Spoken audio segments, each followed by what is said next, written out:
سمعت إن في ناس بتطالب بتأجيل الانتخابات لأسباب الموقف الحالي في الحرب وكده، في القضية الفلسطينية.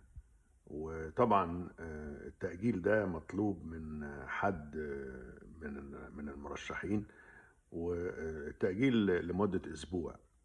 طيب أنا مش شايف طبعا أي سبب وجيه للتأجيل.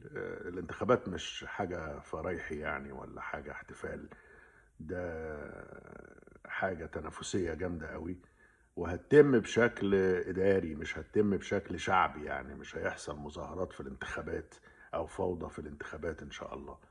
وتأجيلها أسبوع يعني هيفرق في إيه؟ فاللي خايف إن هو يسقط في الانتخابات يطلب إن الانتخابات تتم بكرة، ما يطلبش تأجيلها، لأنه لا ليه فرصة بكرة ولا ليه فرصة بعد أسبوع.